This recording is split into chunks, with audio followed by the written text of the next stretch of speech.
phindu limene amalipeza. Ndiye chifukwa chokuti samafuna Mulungu analola kuti abweresere muliri kuti wakati. Ndiye miliri inabwera anthu kwakatha tili limodzi, koma muliri womaliza unali wopweteka kwambiri. Muliri wonena kuti ana oyamba kubadwa anaphedwa, kuphatikiza mwana wa mfumu amene amayeneka kuti adzalowe mu ufumu. Mfumuyo ikadzafa amene akuyeneka azakhale pa mpandopo ameneyo anali mwana woyamba. Ndiye iyeyo ndi analani kuti anamwalira ku Egypt. Amamukonzekeresa munthu asanakhale mfumu. Tinali zongozuka zoti ndifuna ndikakhale mfumu. Amamba amukonzekeresa kuti muzionera kuti amamukonzekeresa. Mutatenga chisanzo cha Mose. Mose anamukonzekeresa bwinobwino kuti azakhale mfumu ya Egypt. Koma Mose ndi amene anakana ndi kuthawa. Nkhani imene mumayidziwa. Ndiye mwana wa Farao amene anamwalira anali atakonzeseredwa bwinobwino kuti akakhala ndani kodi mfumu. Zimene tanthauzo lake likunena kuti akuyenekazo akhale ndi ntchito yayikulu, apeze mwana wina amutaninso amukonzekerese. Komanso pokhala mwana woyamba amamudalira kwambiri. Ndiye linali vuto lalikulu kwambiri. Ndiye maliro anapezeka pena paliponse. Nyumba ina ilonse kunali kulira maliro. Ndiye chifukwa chinthuchi chinali chopweteka kwa wina aliyense. Analamula kuti Mose bwera kuno, uza anthu ako tuluka ndi muzitani kodi musipita chifukwa izi zizuku zachitika na zachitikazi sitikuziwa chimene chiti chibwereno next. Mwina atonse titani tifa pa. Ndiye pokhapa mwa zachitika chonchi munyamuka muzitani kodi musipita tengani ziweto zanu, tengani china chilichonse. Zinanso anatenga okha ndikuwapasa tiye nyamulani muzitani kodi musipita sitikufuna nsoni zikomo kuchita kuthamangizidwa nso pano nyamukani tiphunzirechi. Nthawi zina zake pali anthu ena amene amafuna kupondereza anzawo moyo ngakhale uno umene tikukhala. Kumupondereza munthu kuti tsogolo lake litani kodi life lisaonekenso kaya pa ntchito kaya pa maphunziro pa china chilichonse. Amaganiza kunena kuti tikapanga choncho ndiyo tatani kodi tathana naye.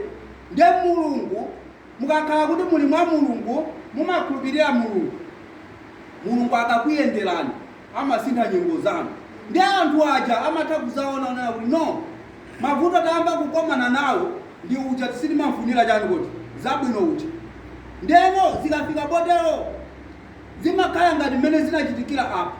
Anachita kwatani kodi kwathamangitsa kuti tanini pitani. Ndiye muzadabaonera kuti anthu amene amakudani amba kukuthandizani madaliso akuchokeranso kwa adani anu chifukwa kuti ndinokhulupirika pamaso pa adani kodi pamaso pa Mulungu. Ndiye tuelenge buku la Exodo chapter 14.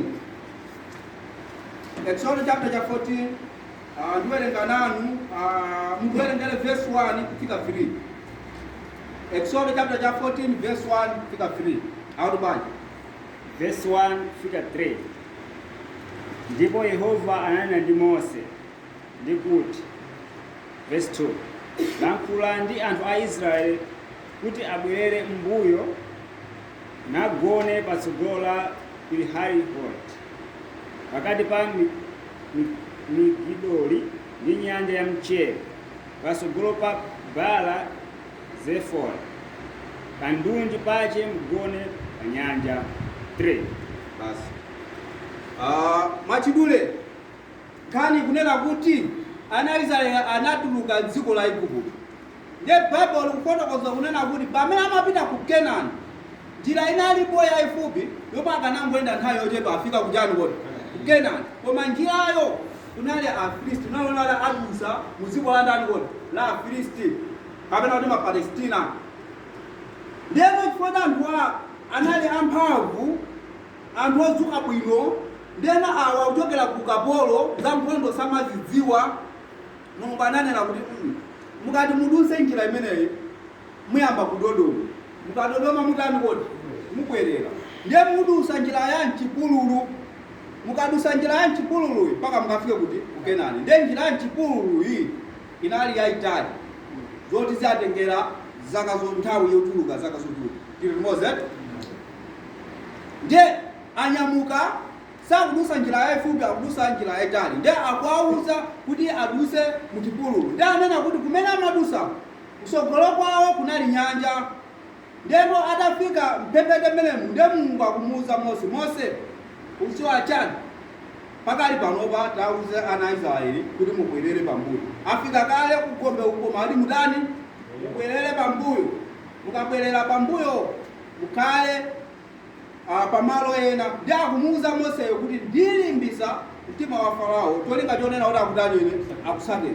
Pamene Mose amawuza ana Israeli kunali Mulungu akuti tibwerere pambuyo, samadziwa sanawuze zonena kuti alimbisa mtima wa chani chifukwa ndikukhudwa laka nawuza akananena kuti no iwo tipesa.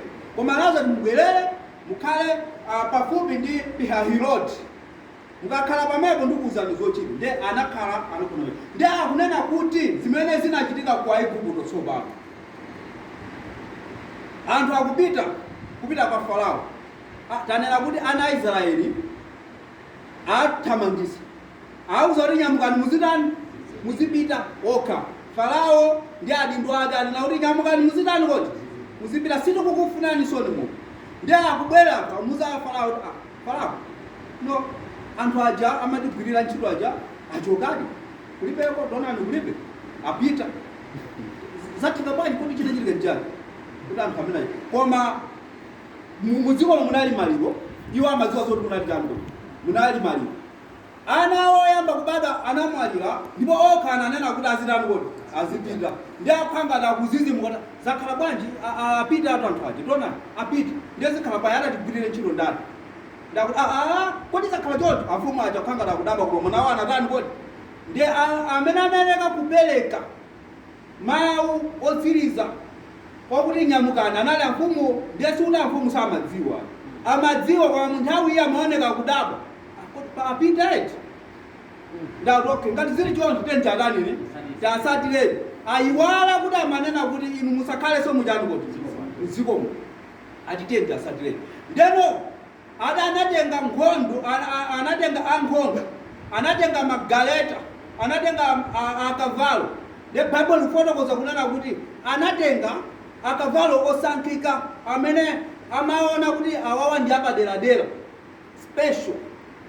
Ndiye adatengano akavalo ena anatenga magaleta amene amaona kuti awawa ndi apaderadera special. Ndiye anatenga zinazo tili moze mudziko mumakhala zida za nkhondo. Ndiye amakhala ndi timifuti tina timene maona na pa police amaenda natoti. Ndiye amakhala ndi zida tina ndiye amakhala ndi zida special zimene amazidalira kuti zikakhala kuti zavuta tizatenga zida zake zidi izi. Kopano kuli nkhondo ku Ukraine imene akumenya Russia ananena kuti tikhala tikumenya nkhondoyi koma tikamona wina akati walowerera tili ndi zida special za nuclear zimene tizaziphulise ku Europe tili limoze. Ndeno Farao anali ndi akavalo a special osankhika.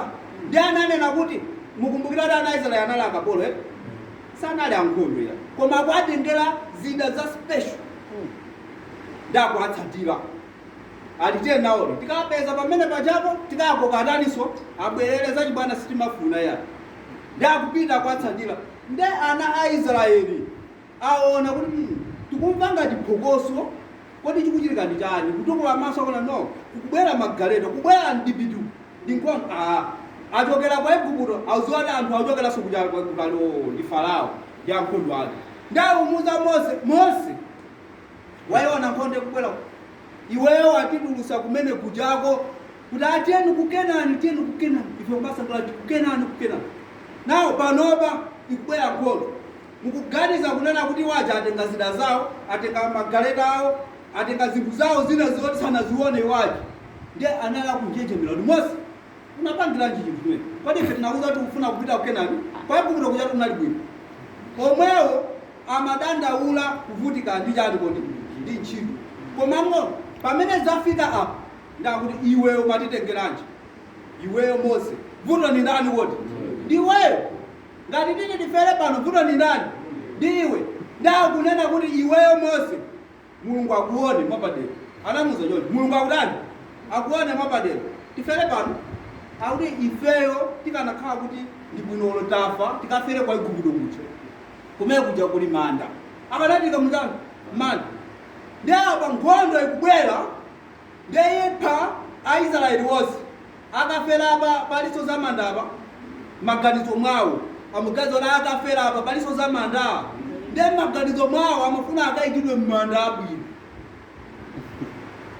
molingana ndi pegomera fotokozera molingana ndi ana Aisraeli mena amatani amalankhulira amaona kuti kukayikidwa mmandako ndiye kunali kwabwino kusiyana ndi kungotani anthu akamafa ochuluka zimasiya zija zoti tiyeni tayikeni apa tapangire chiliza kati apangire cha zimatha zimene zija umboni muli nawo munaona zakolona mmene zimakhalira megwena amangoponya kukuyikireni sozi kukhala choncho kungoponya basi palibenso kuti chani anthu akamafa nyingi ndi zimene zinali mutu mwa ana Aisraeli tiferepa pali chinthu china chimene tikufuna tichiphunzire tichione kunena kuti anthu ambiri maganizo mwawo akhristu ambiri maganizo mwawo amasamala kunena kuti ineyo ndikazafa ndizipita kuchalichi ndikazafa ndifuna azandiimbire cha nyimbo ambiri sinimaganizo za chipulumutso koma azandiimbire nyimbo akazayimba azipatolikacha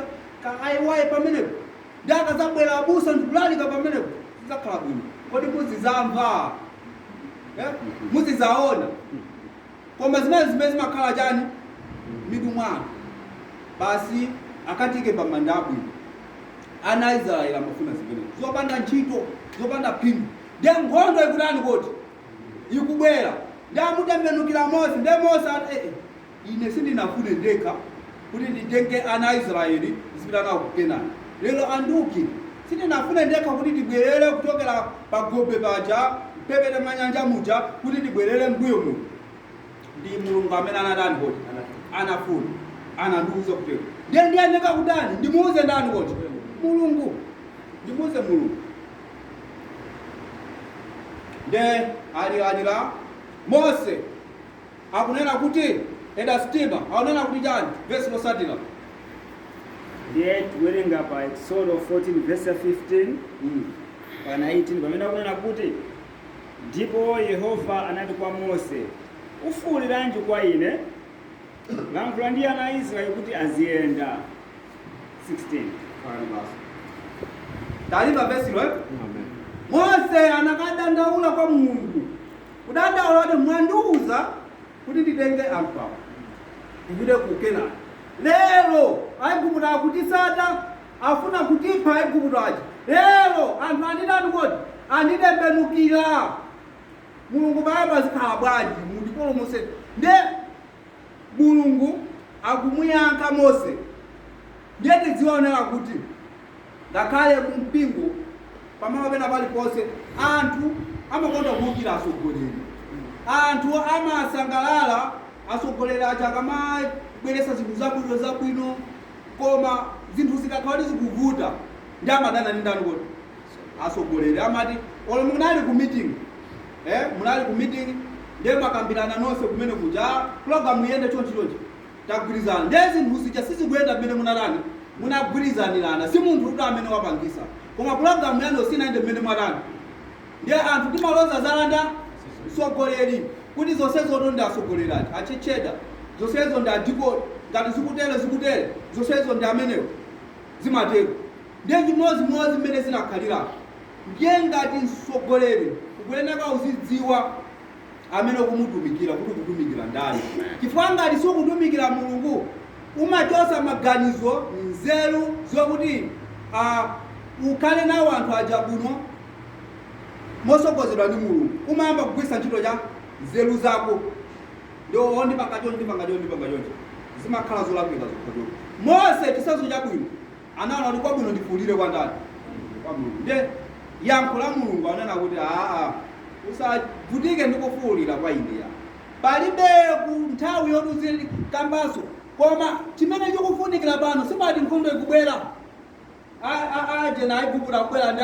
akavalo awo akubwera ndi magaleta awo ndiyo mukulira muli pamenepo nyamukani muzitani koti tili limodzi Mulungu akwausati azitani koti aziyenda kodi mutu wolalikidwa ndati chani tiyeni tiziyenda zikutanthauza chani ana Aisraeliwa olo pamene mulungu anamuza Mose kuti uza ana Israeli aziyenda pamene waja amalira pamene anaona kuti nkhondo ikubwera zinali zinthu zovuta kwambiri chifukwa kuyenda kumene amayenera kulowera ndi kunyanjako leno analibe maboti akadusa bwanji pa nyanja mafunso amene anali nawo mutu mwawo sono tikadusa bwanji pa nyanja kwinako kulibe kodusa uku ndiko kulibe kodusa umene tingapita kumbuyo nkhondo ndimene kubwera ndiye mulungu akuti no muzidani kodi muziyenda nthawi zina zake mulungu amatilamulira kuti tichite chinthu koma ife sitifuna kudani sitifuna uchita timafuna tigwiritse ntchito yani nzeru zathu ndi pamene pamakhala mavuto koma ngakhale ana Israeli anavuta kwambiri kumuvutisa Mose tikuona kuti ananyamuka nkuyamba kudani kodi kuyenda kumene amapita chimene chimakachitika samachiziwa bwinobwino chifukwa choti mtsogoleri wawo anali ndani mulungu wakumwamba mulungu ndi amene amanena kuti muyeneka kupanga izi muyeneka kupanga izi muyeneka kupanga izi ndi munthawi anasatira zimene mulungu anadani kuti anafuna ndi akuyenda ndikumapita nthawi zambiri anthu timapezeka kunena kuti tili m'mavuto akhoza kukhala mavuto amatenda kani mavuto ambanja kani mavuto achani ndiye nzeru zathu timangokhazikika mu zimene zozo ine ndine wodwaladwala moyo wathu umakhala kuti ndine wodani wodwaladwala zoti ungachire mutu mwakomo mutani mulibe ndiyo makhala wodani wodwaladwala nthawi zonse sungachire nangasiwe unazika kuti ndi wodani wodwaladwala ngati banja lanu limavuta ndomona mmene banja langa limavutira silingakani kodi silingakonzeke ndiye ngati uchimanga chimeneyo banja lako silizadani kodi silizakonzeka ngati ntchito ikuvuta ndi ukachimanga kuti ntchito singapezeke uzikhala choncho ntchito sizadani kodi sizapezeka tili limodzi chifukwa choti wakhazikika pa chinthu mulungu safuna kuti tikhazikike pa chinthu afuna kuti tizidani kodi tiziyenda kuyenda kumene ana Israeli amati ayende sunali kuyenda kwa chifuniro chawo koma kuyenda mosogozedwa ndi ndani ndi mulungu ambiri timafuna kuti zinthu zathu ziziyenda pa business koma mulungu timamuchosa ambiri timafuna kuti zinthu ziziyenda mubanja koma mulungu timamuyika pa mbali ambiri timafuna kuti zinthu zathu ziziyenda pa ntchito koma mulungu timamuyika kuja kumbali ngakhale pa chipembedzo kumene mulungu timamuyika kujaki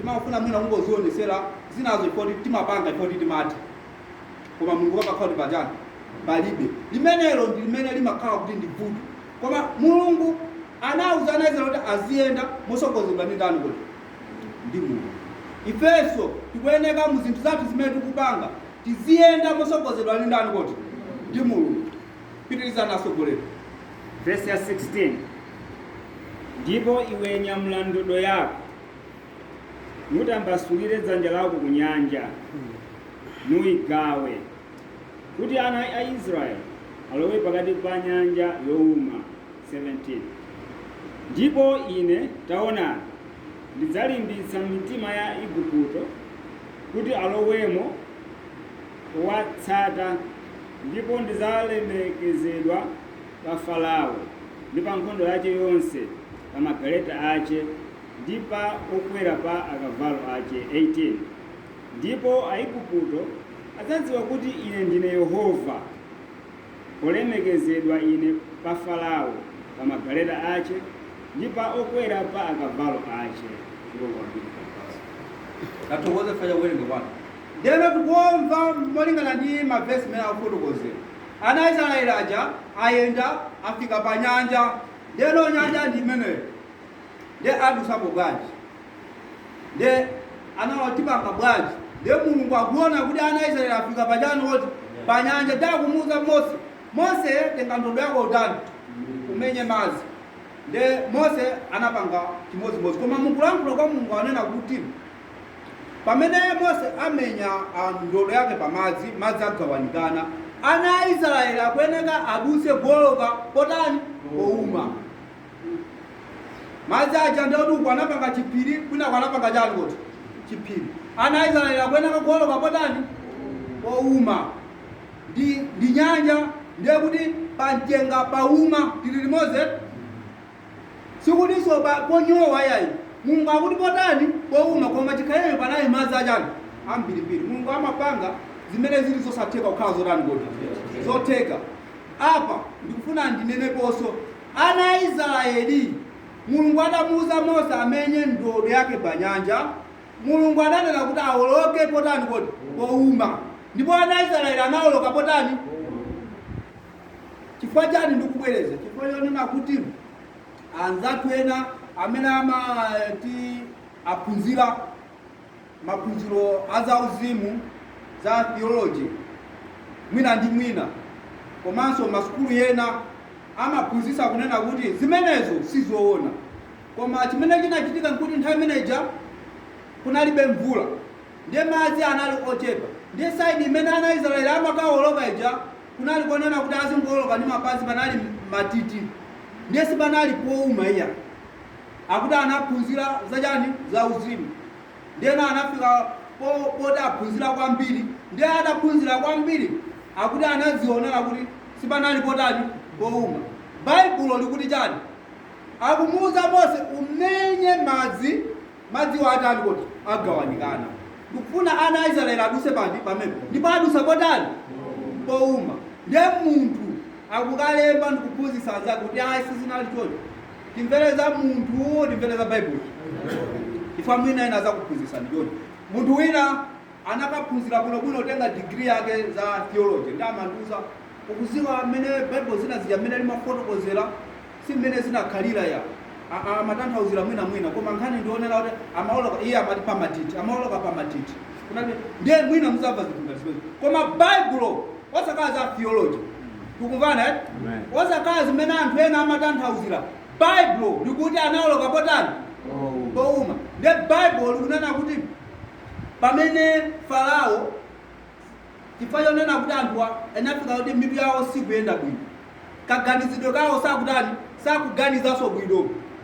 Ndena akunena kuti pamene ana Israeli akuwoloka powuma, uku kuli chiphiri cha madzi, uku kuli chiphiri cha madzi, ndiye akupita ko akamaliza, ndiye Farao ndi magaleta ake sakuganiza kuti kodi tilowe tisalowe. Akuti nafenso tiyenderani tilowe powuma pomwepo, kodi anamenya madzi wakuti paume ndiwo. Wamenya ni Mose ndi Aisraeli atani kuti adusepo. Iye Farao ali ndi ankhondo ake Aigupto, akufuna akaduse nawo malo amene saneneka kuti ali kuti kudusa. Ndipo pamene anafika pamene anayeneka kugezo kodi chinthu chimene chachitika bwanji, ife tisatani kuti tisaduse pamene. Koma chifukwa nzeru zawo zinasongonekera, ndiyeno anaganiza kuti atani kuti aduse nawo. Ndiye nawonso anakalowa powuma, uku kuli madzi, uku kuli chani kuti madzi. Ana Israeli amaliza kuwoloka kuti ndiye Mulungu akuza Mose menya ndodoyo tsopano. Komano asanamenye Bible kufotokoza nina kuti chifukwa ana Israeli mmene amapita amasogozedwa ndi mtambo umene unali kusogolo kwawo, ndiye zimene Mulungu anapanga anauchosa kusogoloko ndikusiya pakati.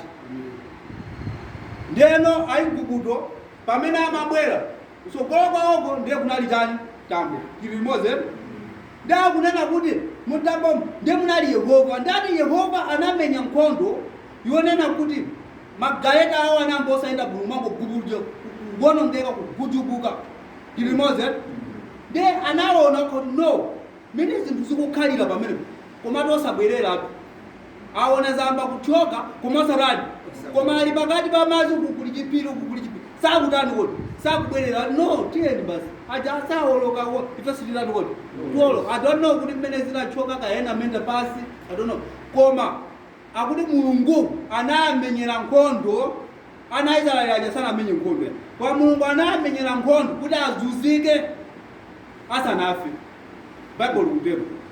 Kenako pamene Mulungu amauza Mose kuti tenga ndodo yako menya madzi. Farao ali mkati momwe. Farao sanangotumiza nkhondo iya, koma amafuna akaonesese kuti anapsa mtima.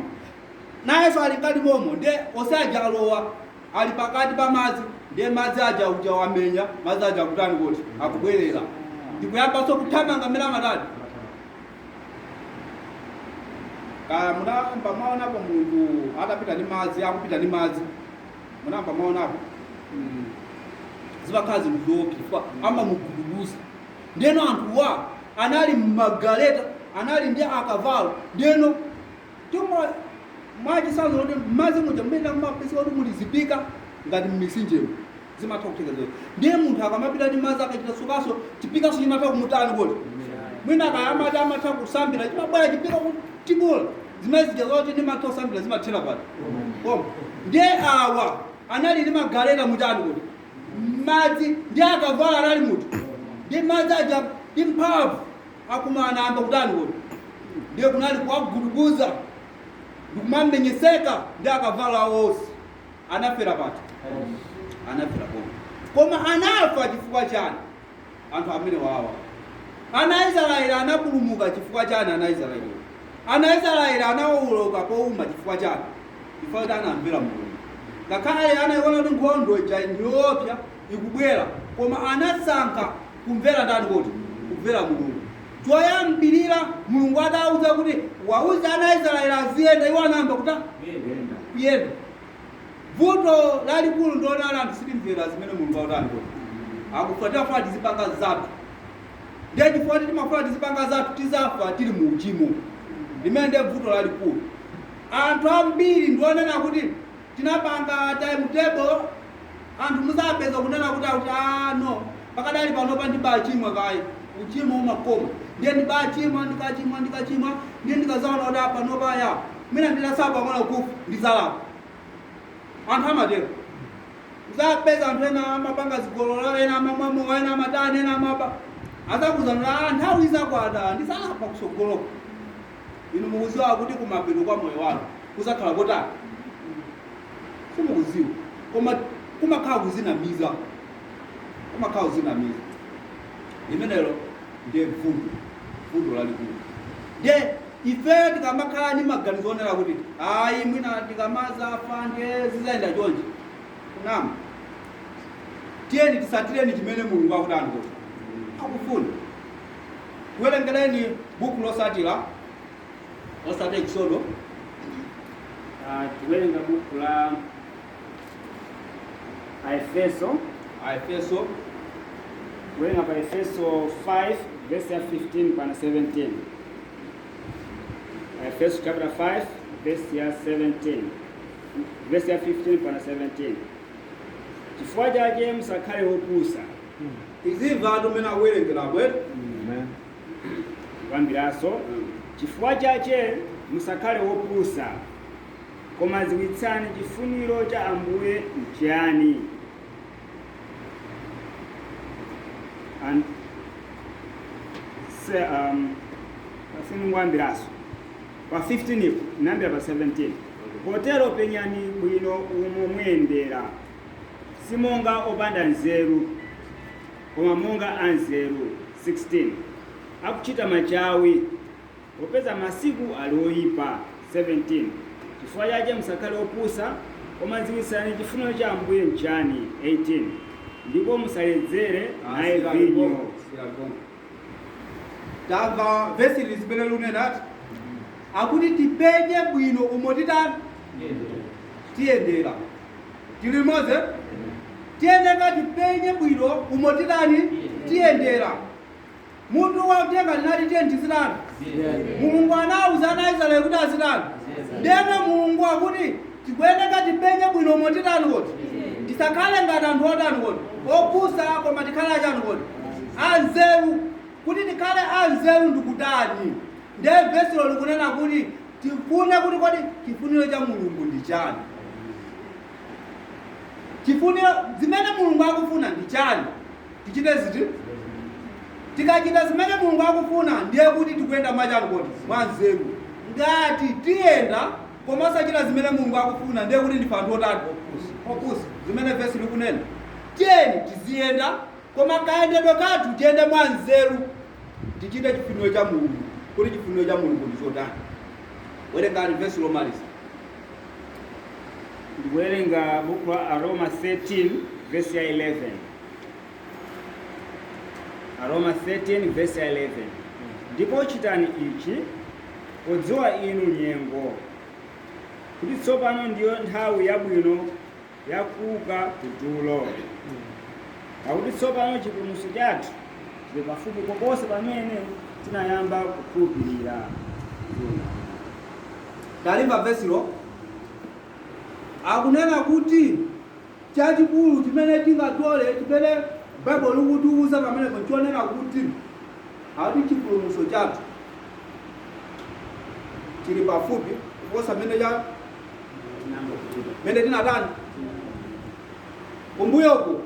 Chipulumutso chili pafupi kuposa chani simunamve ndawelenga soti. Ndipo chitani ichi podziwa inu nyengo kuti tsopano ndiyo nthawi yabwino yakuka kutulo, pakuti tsopano chipulumutso chathu chili pafupi koposa pamene tinayamba kukhulupirira. Akuti chipulumutso chathu ndicho tani kumbuyo chili pafupi kuposa chani simumamvabe. Akuti chipulumutso chathu chili pafupi kuposa nthawi imene tinayamba kutani koti kukhulupirira. Ndiyeno nthawi imene tinayamba kukhulupirira kati tinayamba tili ana zimene timamva anthu akuphunzitsa kaya azibusa akale mmene mujamo ndiyeno kusafika no lero ndati chipulumutso chathu chili pachani koti chili pafupi chayandikira chipulumutso. Ndiye tionesese kuti machitachita athu akhale oyenera, mayendedwe athu akhale otani koti oyenera, chifukwa nthawi yatani koti yatha. Ndiyeno tikoza kuona kuti tikama Bible linakamba za nkhondo zikuchitika, zinachitika ndipo zikutani koti zikuchitika, miliri ikutani koti ikuchitika. Ndiyeno Bible kuti chipulumutso chili pachani koti pafupi kuposa pamene tinatani tinayambira. Chifukwa chonena kuti anthu ambiri timaganiza kuti ndinayamba ine kumva kuti Yesu abweranso posa chedwa ndili mwana, Yesu abweranso posa chedwa ndili ngati nyimbo, Yesu abweranso posa chedwa, Yesu abweranso ali kuti kulibe. Ndiye kuti I think mwina wachedwa azabwera kalekale ndiye ndibachita zina ndizimu. No, Bible kuti chipulumutso chili pachani koti chili pafupi mmene munayamba kumva muja, mmene munayamba kukhulupirira muja, panopa chilino pachani koti pafupi. Ndiye tichite machawi kapena kuti tifulumire tichite chifuniro cha ndani koti cha Mulungu. Mukawerenga Yohane chapter 14 verse 15 aonera kuti ngati mukonda ine sungani chani malamulo anga. Verse limeneli limagwirizana kwambiri ndi Yohane 15 verse 14 pamene amanena kuti muli abwenzi anga inu ngati muchita zimene ndikutani ndikukulamulirani. Tikumvana Yohane 14 verse 15 ndi Yohane 15 verse 14 amakamba zinthu zimodzi. Akunena kuti ifeyo tikuyenera kuchita chani koti tisunge malamulo andani koti a Mulungu. Tikuyenera kukhala abwenzi a Mulungu pokapoka ngati tichita chani koti chifuniro chake chayani cha Mulungu zimene iyeyo akutilamulira. Ndiye kuyenda kumene tikunenaku ndikuchita chifuniro cha ndani koti cha Mulungu. Ngati Mulungu akuti izi ayi pa Yohane chapter 14 verse 15 akukamba zosunga malamulo andani koti a Mulungu. Ndiye tikuyenera ngati zisunga malamulo achani koti a Mulungu. Kodi Bible kuti phunzitsa chani tikuyenera tichite zimenezo. Yohane chapter 15 verse 14 akuti ngati muchita zimene ndikukulamulira amene anali Yesu muli abwenzi anga ngati muchita zimene ndikukutani. Ngati mukuchita zimene Yesu sanalamulire, zimene Mulungu sanalamulire, zimene Bible silinalamulire, zikutanthauza kuti sife abwenzi ake, ndife adani a Mulungu. Ndiye pamene tili adani a Mulungu tisayembekezere kuti tizalandira chipulumutso. Chipulumutso kulibe. Kuti tizalandira chipulumutso tikhale abwenzi andani koti a Mulungu. Kuti tikhale abwenzi a Mulungu tichite chifuniro cha ndani koti cha Mulungu. Chila zimene Bible likufuna kusunga malamulo ake kuyenda koma musogozedwa ndi ndani koti ndi Mulungu wakumwamba. Amayi ndi abambo anyamata ndi asungwana mutu wa Uthenga tinanena kuti tiye tizirani koti tiziyenda. Ndiye tikuti kuyendako ndikuchita chifuniro cha ndani kusunga malamulo ake kuchita zimene Yesu akudani koti akufuna. Mulungu akudaliseni masana uno, kwa hiyo kakhale ulemu ndi matamando lero ndi ku nthawi zosatha. Amen.